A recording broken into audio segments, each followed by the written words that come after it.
Welcome to the AI Applied podcast. I'm your host, Jaden Schaefer. Each week, I cover breaking AI news, tools, and interview experts giving you actionable tips on applying AI into your career, job, workflows, and life. Make sure that you go to aibox.ai, link in the show notes, to join the waitlist for our new AI platform. We're going to be launching an incredible platform that allows you to build anything you want with workflows in AI. So you're able to chain together ChatGPT and image generators and audio generators to make really powerful apps for your organization, or you can host them on our marketplace and actually generate royalties from them. So make sure to go to aibox.ai and join the waitlist. In addition, if you like the podcast, if you could do me a massive favor and please leave us a review on Apple or Spotify or wherever you listen to your podcast. This helps me be able to get better guests on here as they check the reviews to see how you guys are liking it. So if you could please do that, I would really appreciate it. With companies like Microsoft investing over $10 billion into ChatGPT, it kind of begs the question, how valuable is one of these large language learning models?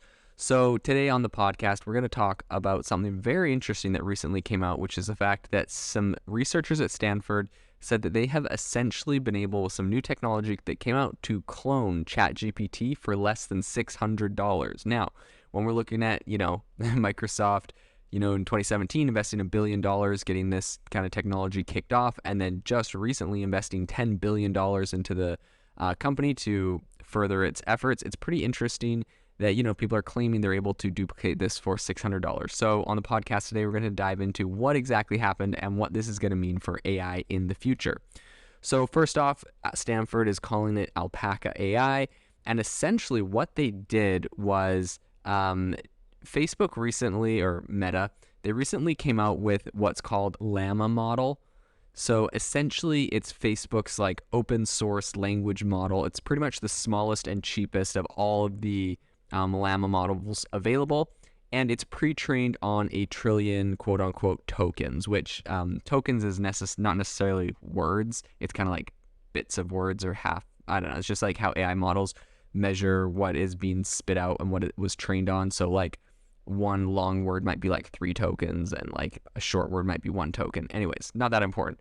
So pretty much this model has a certain amount of capacity baked into it, but it would lag significantly behind ChatGPT with most tasks. And the number one area is cost. So the biggest competitive advantage in the GPT model comes largely just from the enormous amount of time and manpower that OpenAI has put into the post-training. So it's one of the things, and so for example, it's just one thing to have read 1 billion books, but it's another to have, chewed through large quantities of questions and answers, conversion pairs that teach an AI what their actual job will be, right? It's not just the data that went in, it's about when you ask it a question and it gives you a response, kind of fine-tuning those responses after it has all that data. And that's kind of the value of OpenAI. So with the Llama 7B model up and running, the Stanford team pretty much asked ChatGPT to take 175 human-written instructions and output pairs, and started generating more and to start generating more like it in the same style and format. And it was asking them for 20 at a time. So it was automated through one of OpenAI's really helpful APIs. And in a pretty short amount of time, the team at Stanford generated around 52,000 sample conversations to use in post-training the Llama model. So they generated pretty much all of this for around $500. So essentially what they did is they went to OpenAI and they asked it to come up with 52,000 sample conversations where it was asking questions and giving responses. So they used content specifically from OpenAI, and then they fed this content into a Llama model. And the reason why that's important is it's because they didn't just feed it raw data from the internet. They didn't just feed it billions of words from books like OpenAI originally was trained on. They trained it off of actual responses from OpenAI. So then they used all that data and they fed it into Facebook or Meta's new Llama 7B model.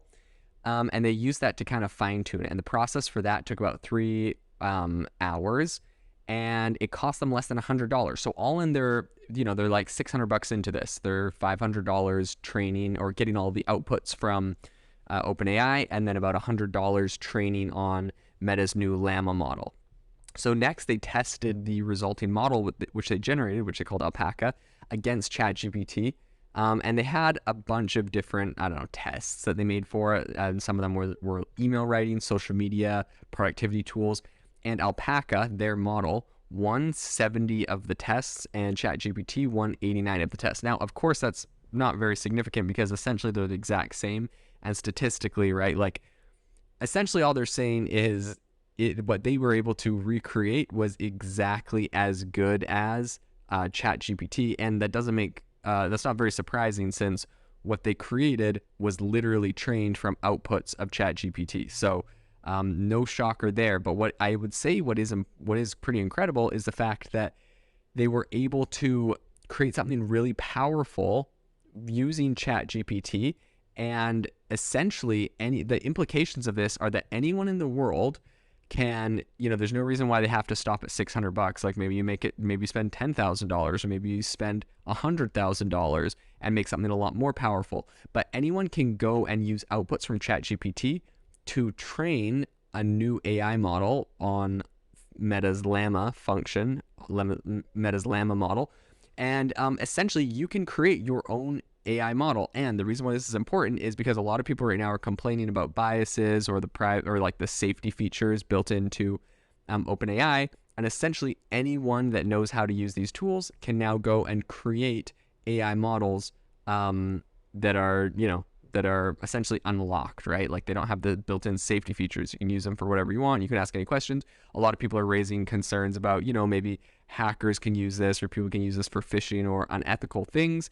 Some people are happy about it because they think OpenAI went a little overboard on their trust and safety kind of things, and say, people are saying, look, I just want an AI that's going to tell me the truth based off of whatever it calculates, not based off of, or whatever its truth is.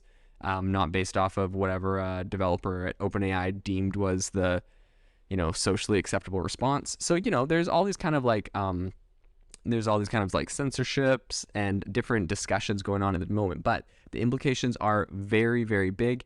And essentially they said that it behaved very similar to DaVinci 3, which kind of came before ChatGPT, and GPT 3.5 on a pretty diverse set of inputs.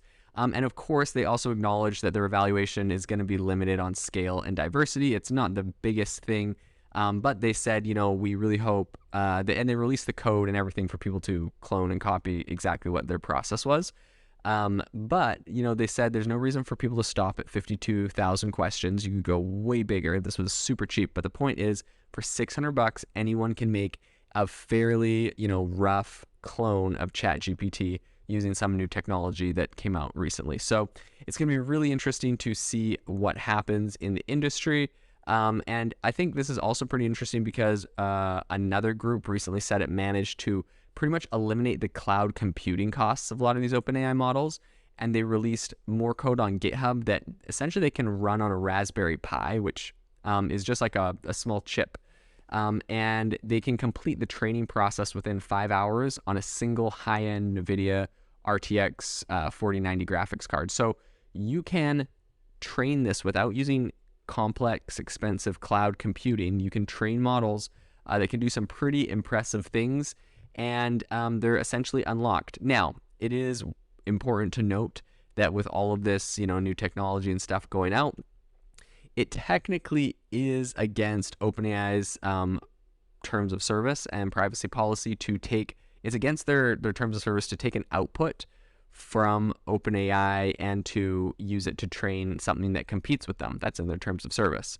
But, I think it's going to be pretty up to interpretation if people are able to, so here's another interesting thought about that, though, is like, they'll probably have different ways to try to say, oh, this was trained from us. But it's like, well, OpenAI trained their data from everything on the internet, whether or not those people always wanted it. So, who owns this content? Who owns a content that was trained from, let's say, Reddit, and then to an AI model, then it gave an output that was trained another AI model, and gave an output that trained another AI model? Like, who owns the output? That's going to be pretty interesting to see how that all shakes out.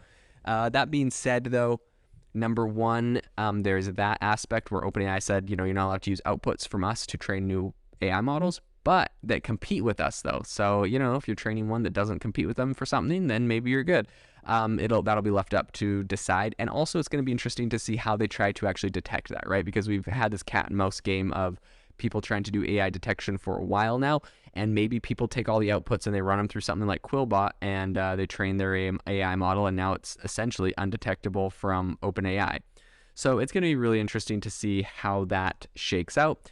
And then in addition, I would say the one other thing is that Facebook itself, has limitations and rules around how its Llama model is used. And they said that they're only letting academic and researchers use Llama under non-commercial licenses at this stage. But that's also essentially moot since the entire Llama model was leaked on 4chan about a week ago, after it was announced. So, not a week ago, but I think it was a week after it was announced. In any case, it's going to be interesting to see what happens. We have the ability to train models super cheap thanks to Meta. We have all of the data of a model that's been trained well thanks to OpenAI. And then we have people that have figured out how to run this whole thing on Raspberry Pis instead of expensive cloud computing. So I think these three areas are going to come to a point, and we are going to see some pretty insane. Essentially, I think everyone's going to be getting AI models specifically trained on how they like, which is going to be interesting because it's, some people are complaining that this is going to just perpetuate the echo chamber effect we see online and within social media, where essentially everyone wants an AI model that's trained to their own beliefs and biases about the world. And I mean, it makes sense. People are going to want something that agrees with their ideological perspective on things. And the way that the AI model is currently coming out, it has ideological perspectives. And so if those align with you, fantastic. If they don't align with you, people are going to be disenfranchised and inevitably are going to try to get something that aligns with them more. So it'll be really interesting to see what happens, to see how people try to push back OpenAI and Facebook and, these other companies. But I think this is going to be a really incredible space to watch in the next little bit, and we are about to see an explosion in AI models that are coming down the pipe. If you are looking for an innovative and creative community of people using ChatGPT, you need to join our ChatGPT creators community. I'll drop a link in the description to this podcast. We'd love to see you there, where we share tips and tricks of what is working in ChatGPT. It's a lot easier than a podcast, as you can see screenshots, you can share and comment on things that are currently working. So if this sounds interesting to you, check out the link in the comment. We'd love to have you in the community.